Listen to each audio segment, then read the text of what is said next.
Hello friends, आपका स्वागत है मेरे स्टडी चैनल द लक्ष्य में। जैसा कि बीपीएससी द्वारा 17 की रात को 11th से 12th का रिजल्ट जारी किया गया और उसके एक दिन बाद ही 18 की रात को 1 से 5 तक प्राइमरी टीचर का रिजल्ट जारी किया गया। रिजल्ट जारी होने के बाद बहुत सारे अभ्यर्थी के मन में कटअप को लेके डाउट है तथा रिजल्ट जारी होने के बाद आयोग बीपीएससी जो आयोग है उस पर बहुत सारे सवाल उठाए जा रहे हैं। तो सवाल होने ही चाहिए क्योंकि बहुत सारे स्टूडेंट का सिलेक्शन नहीं हुआ, कटअप नीचे जाने वाला था तो कटअप हाई गया है।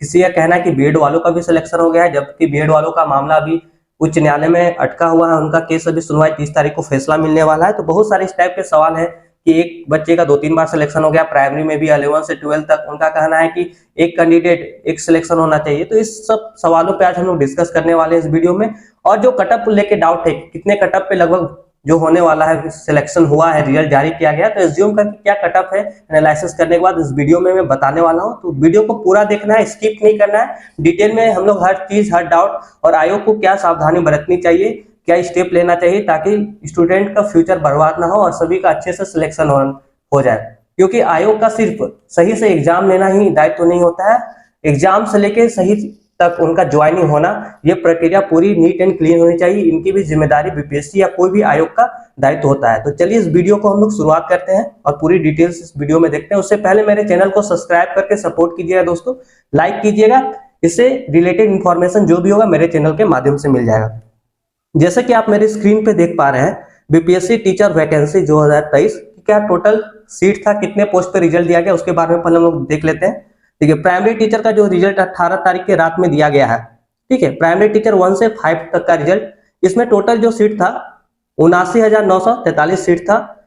उसमें जो टोटल वैकेंसी जो 1,70,000 के आसपास जो वैकेंसी था टीचर वालों के लिए, प्राइमरी सेकेंडरी स्कूल और 11th-12th वालों को मिला के, जिसमें टोटल स्टूडेंट जो अपेयर हुए थे एग्जाम में 5,24,230 स्टूडेंट अपेयर हुए थे एग्जाम में।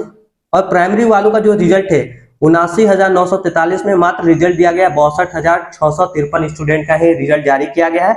लगभग 11% रिजल्ट को होल्ड करके रख दिया गया है या वेटिंग लिस्ट में रख दिया गया है। इसका भी कोई अता पता नहीं कि किन बच्चों का इस पे सिलेक्शन होगा। कुछ स्टूडेंट का कहना है कि जिनका कम कट ऑफ है उस कैटेगरी में उनका सिलेक्शन हो गया, लेकिन उससे ज्यादा उस कैटेगरी में उनका नंबर है, सिलेक्शन नहीं हुआ है। डीएलएड वालों की जगह बीएड वालों का सिलेक्शन हो गया है। एक बच्चों का प्राइमरी के साथ साथ 11th-12th में भी सिलेक्शन हो गया है, जो कि गलत है क्योंकि एक वैकेंसी एक स्टूडेंट का होना चाहिए। तो जिसके कारण अदर बच्चे सफर कर रहे हैं, जो कैपेबल है उनका सिलेक्शन नहीं हुआ है। क्योंकि फ्यूचर की बात, इतनी बड़ी वैकेंसी आई है टीचर में तो पारदर्शिता होनी चाहिए, सिर्फ एग्जाम लेना आयोग का दायित्व नहीं है। देख सकते हैं नीचे, सेकेंडरी स्कूल टीचर 9 से 10th क्लास तक में टोटल जो पोस्ट था 32,916 सीट था। ठीक है, अभी इसका रिजल्ट नहीं है, इसका रिजल्ट 1-2 दिन में ये भी जल्दीबाजी में दे दिया जाएगा, जो कि गलत है। रिजल्ट में 1-2 दिन लेट हो जाए वो सही है, लेकिन क्लियर होना चाहिए, स्टूडेंट के मन में कोई डाउट नहीं होना चाहिए। लेकिन रिजल्ट तो दे दिया गया आयोग की तरफ से, बीपीएससी की तरफ से, लेकिन बहुत सारे डाउट है, बहुत सारे आशंका है रिजल्ट को लेकर। पोस्ट ग्रेजुएशन में जो टीचर 11th-12th में टोटल पोस्ट था 57,602 सीट, ये सब्जेक्ट वाइज इसमें पोस्ट वो भी जारी कर दिया गया 17 तारीख को रात में ही। जैसा मैंने बताया, टोटल जो ऑल ओवर पोस्ट है आपका 1 से 5 फिर 6 से लेकर 10 तक और 11th-12th को मिला के टोटल जो वैकेंसीज था 1,70,461 पोस्ट है। जिसमें रिजल्ट जो इशू हुआ है अभी प्राइमरी और 11th-12th को मिला के 1,37,543 रिजल्ट जारी किया गया, जिसमें पेंडिंग रिजल्ट है। इसमें भी अभी 10 से 12% रिजल्ट पेंडिंग है। पता नहीं किस आधार पर पेंडिंग करके रखा है, सिर्फ रिजल्ट जारी कर दिया गया, ना तो कोई क्लियर कटअप है, ना तो क्लियर स्कोर बताया गया है। तो ये सब आयोग की तरफ से जल्दीबाजी में किया गया है। आगे हम लोग इस वीडियो में देखेंगे कि लगभग जो एज्यूम करके एनालिसिस करने पे कि क्या कटअप हो सकता है, अब ये तो आयोग ही बता सकती है, जब ऑफिशियली वो अपना कटअप जारी करेगी, जो स्कोर कार्ड जारी करेगी तभी पता चले। लेकिन जिनका सिलेक्शन हुआ है, जिनका सिलेक्शन नहीं हुआ, इस एनालिसिस पे एक सर्वे करने के बाद किस हद तक एक कटअप में सिलेक्शन हुआ है बच्चों का, उसका आगे हम लोग डिस्कशन करेंगे, देखेंगे। देख सकते हैं मिस्टेक क्या क्या किया गया है जल्दीबाजी में बीपीएससी आयोग द्वारा टीचर भर्ती बहाली में रिजल्ट को लेकर। सबसे पहले तो जल्दीबाजी में रिजल्ट जारी करना, रिजल्ट तो अभी जारी करना ही नहीं था। 30 तारीख तक इतना जब उन्होंने वेट किया तो 30 तारीख तक और वेट कर लेते कि सुप्रीम कोर्ट का क्या डिसीजन आता है बीएड वालों का लेकर, उसके बाद क्लियर करते, रिजल्ट जारी करते। अगर बीएड वालों का अगर उन्होंने मना कर दिया होता सुप्रीम कोर्ट ने तो जारी नहीं करते, लेकिन क्लियर डिसीजन हो जाने के बाद आप सही से रिजल्ट जारी करते हैं तो बहुत अच्छी बात होता है। जिनका सिलेक्शन हुआ तो ये नहीं बोल रहा कोई गलत तरीके से सिलेक्शन हुआ, बहुत अच्छी बात है, उनको मेरी तरफ से बधाई है कि बहुत डिटेल जो काबिल थे, जिन्होंने मेहनत की, उनका सिलेक्शन हुआ है, लेकिन कहीं ना कहीं रिजल्ट को लेकर तो गड़बड़ी की गई है, सही तरीके से रिजल्ट या कटअप जारी नहीं किया गया, जिसके कारण बहुत सारे छात्रों का रिजल्ट पेंडिंग है। वो उनका कटअप मार्क्स आया भी है कटअप से ऊपर, लेकिन सिलेक्शन नहीं हुआ है।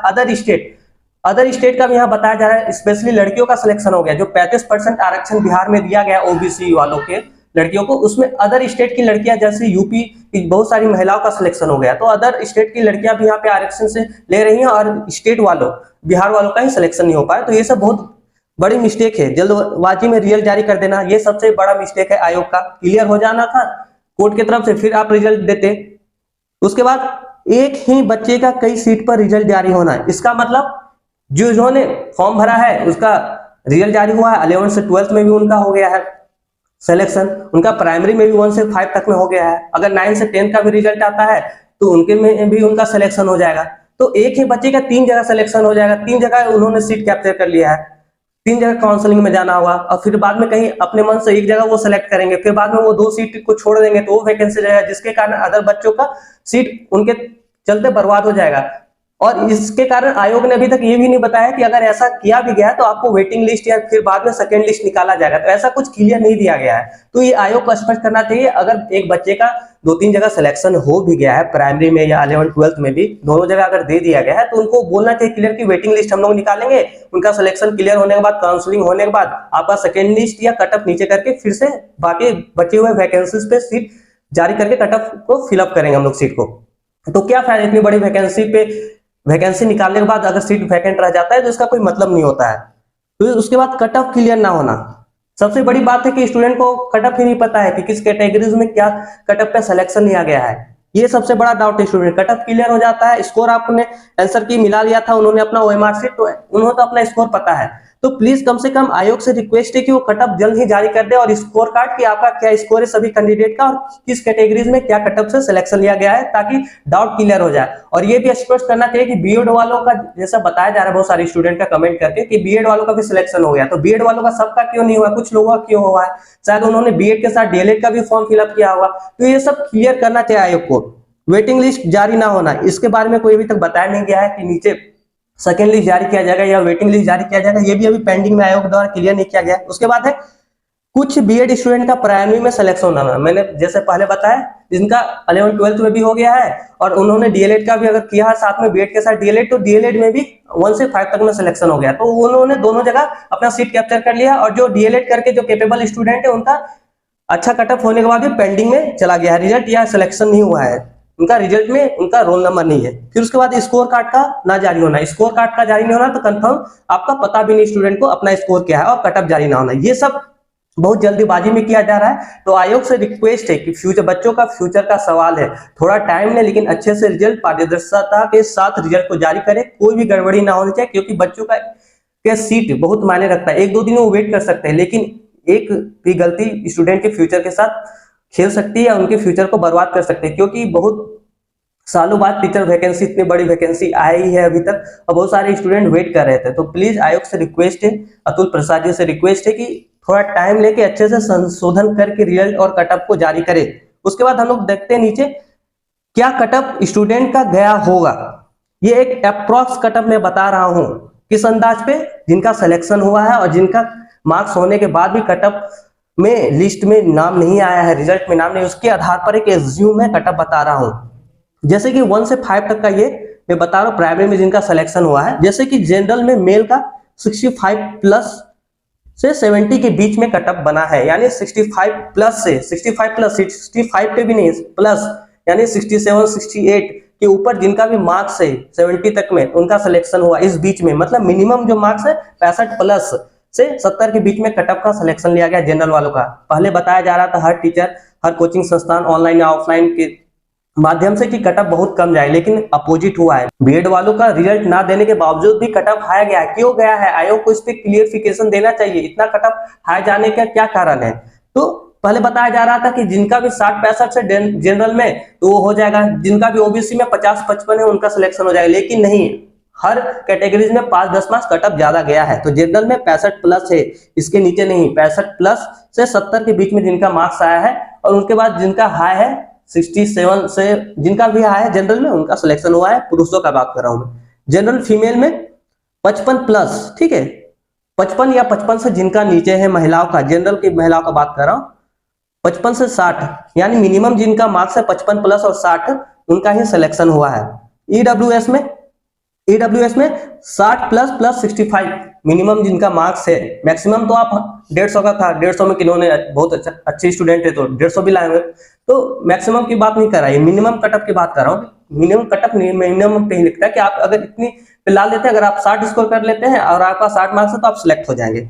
तो मिनिमम कटअप जो है 60 प्लस टू 65 के बीच में जिन्होंने भी ईडब्ल्यूएस में लाया है उनका सिलेक्शन लगभग हो गया। किन्हीं का कहना है कि मेरा था 65 प्लस लेकिन मेरा नहीं हुआ, तो ये सब क्लियर जब तक आयोग के द्वारा कटअप जारी नहीं हुआ क्लियर नहीं होगा कटअप। ये एक एज्यूम कटअप है, जिनका सिलेक्शन हुआ है और जिनका सिलेक्शन नहीं गया है उसके एनालिसिस पे मैं बता रहा हूँ। बीसी में मेल का 60 प्लस कटअप गया है और पहले बताया जा रहा था कि 50-55 में हो जाएगा, नहीं, कटअप हाई गया है, क्या कारण से गया है ये तो आयोग को बताना चाहिए।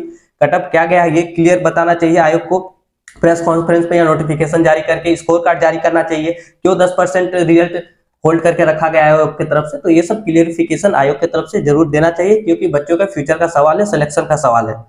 60 प्लस से 65 तक के मिनिमम जिनका स्कोर है उनका हो गया बीसी मेल में। बीसी फीमेल में 55 से नीचे भी जिनका है, किसी का अगर 52-53 भी है तो उनका सिलेक्शन हो गया है। तो बीसी फीमेल में कंफर्म नहीं कि 55 से या 55 प्लस, लेकिन 1-2 मार्क्स आगे पीछे भी तो सिलेक्शन हो गया है 55 के आसपास। उसके बाद है एससी मेल में, ठीक है, शेड्यूल कास्ट मेल में 55 प्लस इसमें रखे, 55 प्लस जिनका भी आया मार्क्स, मिनिमम मार्क्स 55 प्लस उनका सिलेक्शन हो गया है। एससी फीमेल में 50 प्लस से 52 के बीच में जिनका भी स्कोर आया मिनिमम उनका सिलेक्शन ले लिया गया है। एसटी मेल में जो है 52 प्लस से 55, एसटी फीमेल में 45 प्लस या 45 से नीचे भी है इनका, फीमेल में नीचे भी गया है स्कोर, ऐसा नहीं कि इसमें मैक्सिमम, मेल में तो प्लस है लेकिन फीमेल में 1-2 मार्क्स नीचे भी है, 42-43 में सिलेक्शन हो गया है। और फिजिकली वीक्ड जो होते हैं विकलांग या दिव्यांग के लिए 50 से 55 के बीच में या नीचे भी गया है। तो ये एक अप्रॉक्स कटअप एक एनालिसिस करके बताया गया है रिजल्ट जारी होने के बाद। जो कटअप मैं आपको बता रहा हूं इसी कटअप के आसपास से ही रिजल्ट जारी किया गया है, लेकिन आयोग के द्वारा जल्दीबाजी में क्यों रिजल्ट जारी किया गया। कुछ बच्चों का कहना है कि बीएड वालों का भी सिलेक्शन हो गया है, तो क्यों रिजल्ट बीएड वालों का दिया गया प्राइमरी में, क्या कारण है, शायद उन्होंने डीएलएड भी किया होगा, ये भी एक मुद्दा हो सकता है। स्कोर कार्ड कब जारी होगा, वेटिंग लिस्ट क्यों नहीं दिया गया, जब 10% आपने वैकेंसी कब पे सीट अभी रिजल्ट पेंडिंग रखा है तो वेटिंग लिस्ट के बारे में आपने क्यों नहीं बताया नोटिफिकेशन में। कटअप क्लियर कब होगा, किस आधार पे आपने सिलेक्शन लिया, क्या कटअप गया है, अदर स्टेट का क्यों ज्यादा हो रहा है, ठीक है, एक ही बच्चे का कई सीट पे रिजल्ट क्यों दिया जा रहा है, तो जल्दीबाजी क्या है इसमें, ये सब एक मुद्दा है, सही मुद्दा है, स्टूडेंट को इसके आगे बढ़ चढ़ के इस पे आवाज उठाना चाहिए, हर शिक्षक भी हम लोग साथ हैं। तो अगर कहीं ना कहीं गलत किया गया है आयोग के सबसे तो इसका एक प्रेस कॉन्फ्रेंस या नोटिफिकेशन जारी करना चाहिए क्योंकि बच्चों का फ्यूचर का सवाल है। तो प्लीज दोस्तों ये रहा पूरा डिटेल वीडियो मैंने बताया, प्लीज मेरे चैनल को सब्सक्राइब कीजिए। कोई भी इंफॉर्मेशन टीचर वैकेंसी या रिजल्ट के बारे में आएगा या इंफॉर्मेशन या न्यूज तो मेरे चैनल के माध्यम से मिल जाएगा। मेरे चैनल को सब्सक्राइब करके सपोर्ट कीजिए। तब तक के लिए मिलते हैं नेक्स्ट वीडियो में। जय हिंद, जय भारत।